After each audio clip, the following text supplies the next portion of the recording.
Mental Health Mondays with Kate, episode 3. I hope you had a good weekend. I hope that you carved some time out for yourself to rest, to rejuvenate, to really take care of you in the midst of all of the other things that we have to do. Today's topic of discussion is going to be a beginning discussion on trauma, PTSD, and secondary PTSD.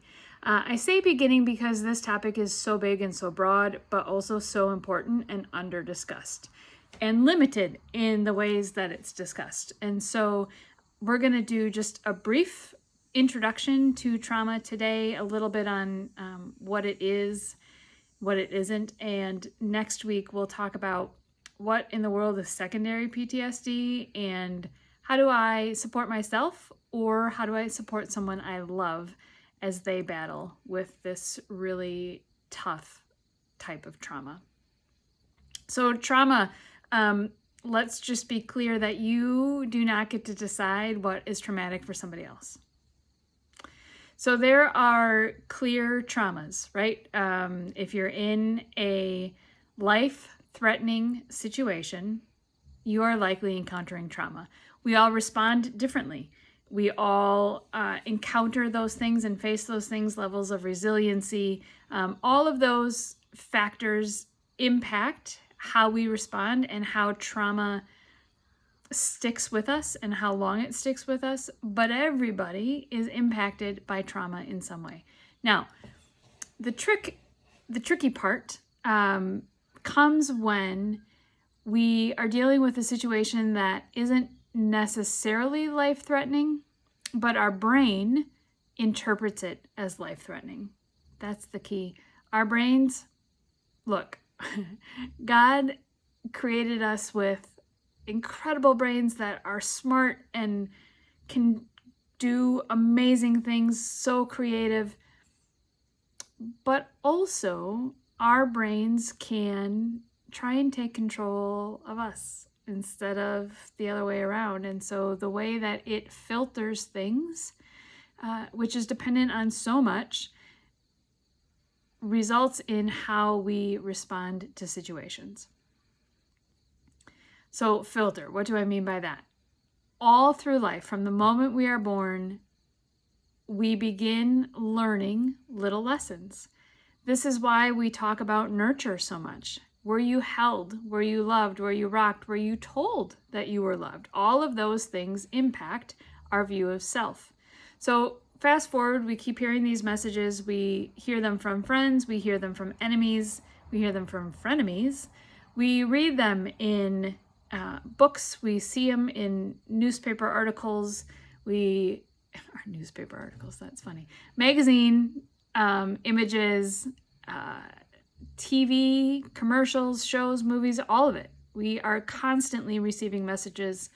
And so we learn what we interpret is appropriate and right and safe.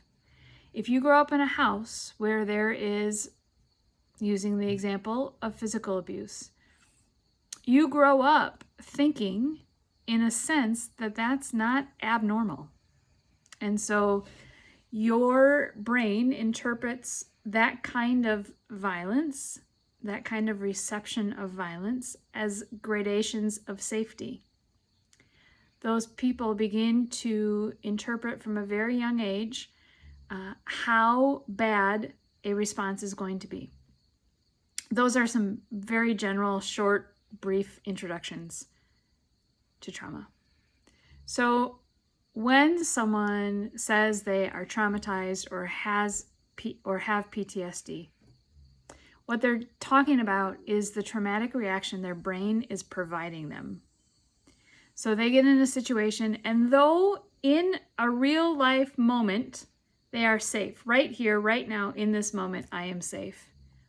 Their brain, whether it's something they hear, something they see, something they smell, even brushing up against something, a tactile memory, that can be interpreted as the brain as taking you back to that traumatic moment. That's what flashbacks are. Some people can get caught in those loops of flashbacks. And until we learn how to cope with those loops, we can get stuck there for a long time. Part of the reason people aren't introduced to how to break the loop is because trauma is so stigmatized. We hear about PTSD with veterans. We hear about PTSD not many other times. It's a real condition that happens a lot. You can have gradations of PTSD, some at a clinical level, some not, but that doesn't invalidate your trauma.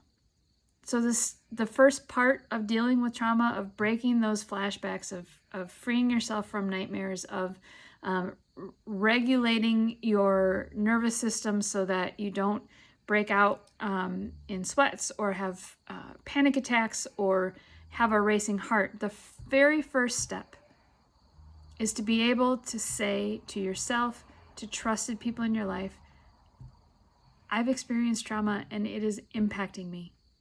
And I don't know what to do. I don't know how to break it. If that is you,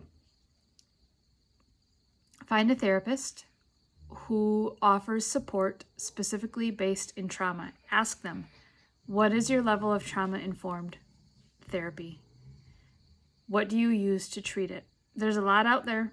DBT, dialectical behavior therapy, EMDR, eye movement desensitization, and something I don't remember right at this moment. There's a lot out there. A quick trick I want to teach you right now, though. Something that you can begin using immediately so that you can have the presence of mind to reach out for the help that you need. It can either be the 5-4-3-2-1 or the 3-2-1, depending on, what you've got going on. 3-2-1 is a good place to start. So you begin by feeling your feet wherever you are.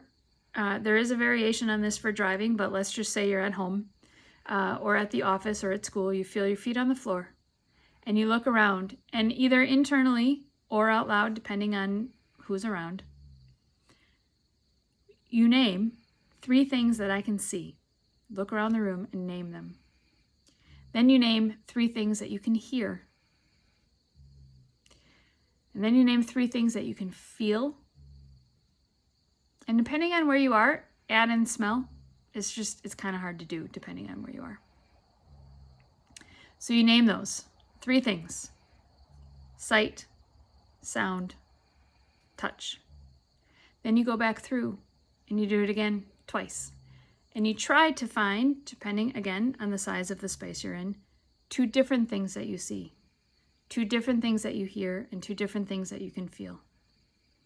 And then you do it one more time. And what that does, one new thing you see, hear, and feel. What that does is it says to your brain, I'm not back there anymore. Right now, I'm right here.